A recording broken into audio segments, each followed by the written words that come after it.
आपण पाहत आहात रायगड टुडे न्यूज, जनमनाचा कानोसा, समाज मनाचा आरसा।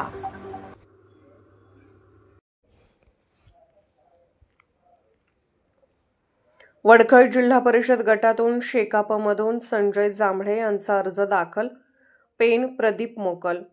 रायगड जिल्हा परिषदेच्या पेण तालुक्यातील वडखळ जिल्हा परिषद गटातून माजी जिल्हा परिषद सदस्य संजय जांभळे यांनी शेतकरी कामगार पक्षातून उमेदवारी अर्ज दाखल केला आहे।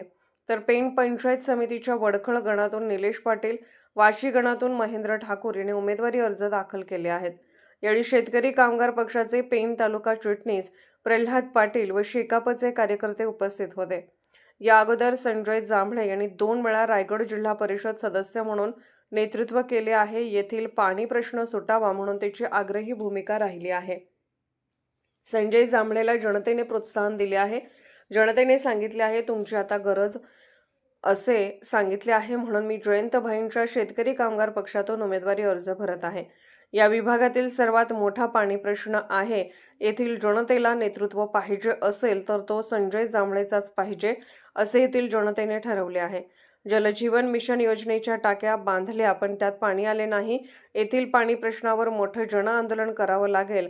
जनता आम्हाला भरघोस मतांनी निवडून देणार आणि खऱ्या अर्थाने येथील जन आंदोलनाला सुरुवात होणार आहे असे संजय जांभळे यांनी यावेळी सांगितले। जयंतभाई पाटील यांच्या शेतकरी कामगार पक्षातून मी स्वतः जिल्हा परिषदेचा फॉर्म भरत आहे आणि माझे पंचायत समितीचे 2 उमेदवार माननीय निलेश म्हात्रे आणि माननीय महेंद्र ठाकूर असे आम्ही फॉर्म भरत आहोत। कारण फॉर्म भरत असताना संजय जांभळेला जो जनतेने प्रोत्साहन दिलेला आहे की साहेब तुम्ही आता बसू नका, आता तुमची गरज आहे, सर्व जनतेचा मान ठेवून आपण आज फॉर्म भरत आहोत। फॉर्म भरत असताना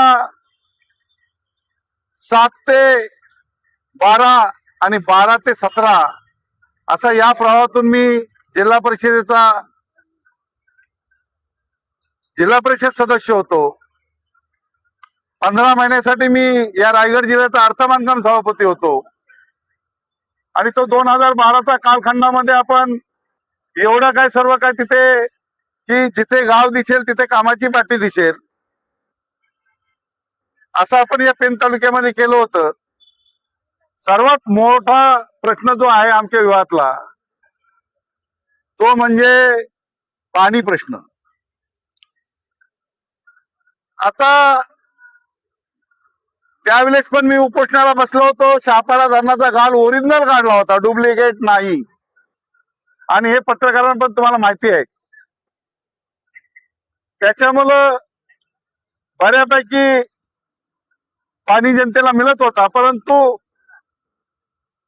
एप्रिल आणि मे या 2 महिन्यामध्ये टँकर पुरवठा करायला लागायचा। आता सगळे त्यावेळेस मी 2007 ला उपोषणाला पण बसलो होतो। अशा खडतर जीवनामध्ये 2017 ला लोकांनी विचार केला की आपण आता संजय जांभळेला घरी बसवूया 5 वर्ष, आणि मग त्यांनी जिल्हा परिषदेचा माझ्या विरोधात जो उमेदवार निवडून दिला आणि मग या प्रवाहातल्या लोकांनी 8.5 वर्ष बघितलं आणि मग लोक बोलाले की नेतृत्व जर असेल तर संजय जांभळेचाच पाहिजे। आणि खऱ्या अर्थाने आता जनता पूर्ण पेटून उठलेली आहे। काम करण्याची आपली पद्धत वेगळी आहे। 24 तास याच्या पुढे आपण जनतेसाठी अवेलेबल राहू। आम्ही तिघही कधीही फोन करा, आम्ही फोन उचलण्याची आमच्यात ताकद आहे आणि जाऊन काम करून घेण्याची पण ताकद आहे। त्याच्यामुळं खऱ्या अर्थाने आज जो पाणी प्रश्न पेटलेला आहे, आमचे पत्रकार माली साहेब आहेत, त्यांनी पण बऱ्यापैकी त्याचा अर्ज केले। पण ज्या दिवशी त्याच्यानंतर 2 दिवसात मी ऑफिसला गेलो, मॅडम त्यांना सांगितलं आम्ही की बाबा हे पाणी प्रश्न एक दिवसाचा नाही होणार. साहेब आम्ही 2 दिवसासाठी करतो. म्हटलं हे काय खेळला मांडलं काय? आमच्या जनतेच्या जीवाशी तुम्ही खेळता पाणी प्रश्नावर. मग त्यांना काय सांगायचं तर माझ्या भाषेत सांगितलेलं आहे. परंतु सर्व जनतेला कळकळीची विनंती आहे की ह्या पाणी प्रश्नावर आपल्याला मोठा जनआंदोलन उभा करावा लागेल आणि सर्वांना दाखवायला लागेल की आपल्याला जन आंदोलनाशिवाय हे पाणी देऊ शकत नाही. फक्त गोड बोलणार. आता सत्ता कोणाची आहे? कधी सांगता आम्ही 38 करोड रुपये आणले होते, कुठं गायब झाले ते माहितीच नाही. जल मिशन योजनेमधून करोडो रुपये टाकलेत. फक्त मिशनच्या तुम्ही टाक्या बांधल्या, त्याला कलर मारलात, पण त्याला पाईप काय जोडलाच नाही का? तर तुम्ही आता सांगता आड्यातच नाही तर पोऱ्यात कसा काय आम्ही सोडायचा? मग जानेवारी महिना आता आला, डिसेंबर पर्यंत पाऊस पडत होता. वीटभट्टीवाले ओरडत होते की हा पाऊस पडतोय, आम्हाला पाऊस नको आहे. आणि आता जनता बोलते 15 दिवसात की आम्हाला पाहण्याशिवाय आम्ही जगू शकत नाही. कसं हे बघा, की 15 दिवसात त्या शापाला धरणाचा पाणी संपला. असं काय घडलं? मग आम्ही जो हेटवण्या धरणाचा पाणी उपसा करून शापाला धरणात टाकत होतो, तर त्याचं झालं काय? प्लस तुम्ही असं सांगता की तो आता तुम्हाला फिल्टर पाणीच नाही, गढूळ मृत पाणी तुम्हाला देणार. म्हणजे मला जनता मेले की त्याच्या मेंदूवरचा लोणी खायला हे सगळे तयार झालेत. तर असं आम्ही जनता सहन करणार नाही. जनता नक्कीच सांगतं आम्हाला तिघांना भरघोस मतांनी निवडून देणार, यातील मात्र शंका नाही. आणि खऱ्या अर्थाने तिथून खरी आंदोलनाची सुरुवात होणार आहे. मित्र, आज पत्रकार तुम्ही पण आलात. आम्ही इथे जनतेला फक्त फोनवर सांगितलं, तरी पण आमची भोली बाबरी जनता इथं हजर झाली.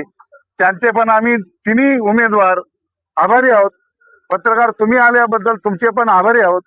आणि मी आता फॉर्म भरायला जातो.